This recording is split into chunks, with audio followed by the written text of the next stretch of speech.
সংস্কার কাজে তরুণদের ভূমিকা প্রত্যাশা বদিউল আলম মজুমদার। বদিউল আলম মজুমদার অত্যন্ত গুরুত্বপূর্ণ কিছু বক্তব্য রেখেছেন। মনোনয়ন বাণিজ্য বন্ধ করে সুষ্ঠু নিরপেক্ষ নির্বাচন নিশ্চিত করতে প্রয়োজনীয় সংস্কার কাজে তরুণদের ভূমিকা প্রত্যাশা করেছেন নির্বাচন ব্যবস্থা সংস্কার কমিশনের প্রধান বদিউল আলম মজুমদার। মনোনয়ন কিনতে শত কোটি টাকা ব্যয় হয় উল্লেখ করে বদিউল আলম মজুমদার বলছেন, মনোনয়ন বাণিজ্য যখন হয় তখন রাজনীতিটা ব্যবসায় রূপান্তরিত হয়। আসলে রাজনীতিটা তো ব্যবসায় পরিণত হয় মানে কি, এটা তো হয়ে গেছে অলরেডি। এটা বিগত সময় 15, 20, 25 বছরে রাজনৈতিক দলগুলো মোটামুটি গণতন্ত্রের নামে আসলে এই মনোনয়নটা বাণিজ্যে একটা রূপান্তর করেছে।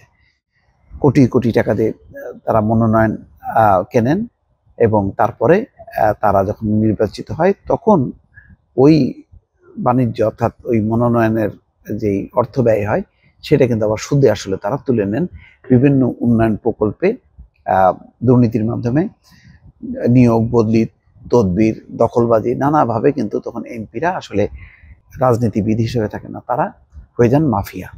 এবং সেটাই তাই আমরা বলি তো যে গত মানে যে 300 আসনে 300 এমপি এবং যারা এমপি আবার সাবেক থাকেন তারাও সব মিলে এক একটা এলাকায় 2-3 জন করে গডফাদার মাফিয়া থাকে এবং তাদের মধ্যে হানাহানি চলে এবং দখলবাজি চলে। এই হচ্ছে রাজনীতির চেহারা ছিল।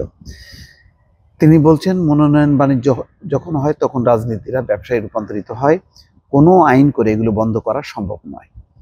আমরা যদি গণতান্ত্রিক উত্তরণ চাই, পরিস্থিতি পরিবর্তন চাই, তাহলে আমাদের রাজনীতিবিদদের মন মানসিকতা এবং দৃষ্টিভঙ্গিতে পরিবর্তন আসতে হবে। বিশেষ করে আমাদের রাজনৈতিক সংস্কৃতিতে যদি পরিবর্তন আসে তাহলে এই পরিবর্তন আসবে।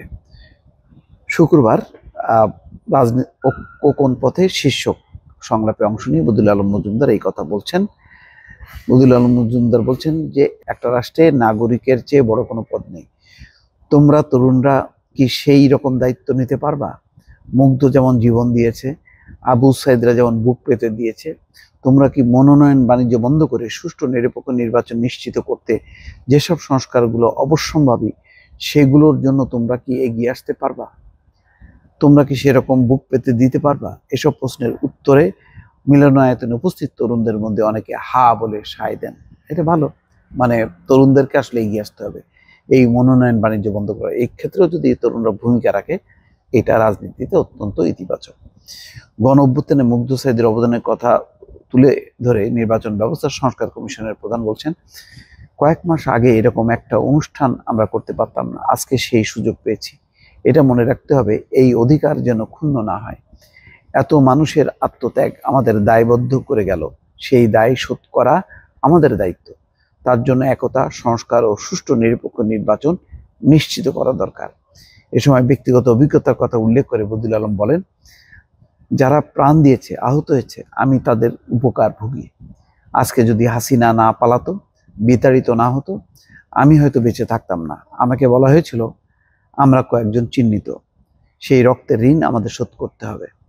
তাই আমাদের ঐক্যবদ্ধ হয়ে পরিবর্তন করতে হবে, পদ্ধতি প্রক্রিয়ার পরিবর্তন করতে হবে এবং সুষ্ঠু নিরপেক্ষ নির্বাচন লাগবে। এটা আকাশ থেকে মেওয়া ফল হিসেবে পড়বে না, এই সমাধান সবাই মিলে করতে হবে। এটাই ঠিক যে রাজনৈতিক পরিবর্তন, ঐক্য, মনোনয়ন বাণিজ্য বন্ধ, এগুলি সবই সচেতন হতে হবে এবং প্রতিটা রাজনৈতিক দলের তার সংস্কৃতি, তার অভ্যাস, মন মানসিকতা সবকিছু পরিবর্তন হবে এবং এই পরিবর্তনের ক্ষেত্রে তরুণ সমাজ যদি এগিয়ে আসে, তারা যদি চাপ তৈরি করে রাজনৈতিক দলগুলোর উপর, তাহলে একটা পরিবর্তন হবে। দর্শক ভালো থাকবেন, আল্লাহ হাফেজ।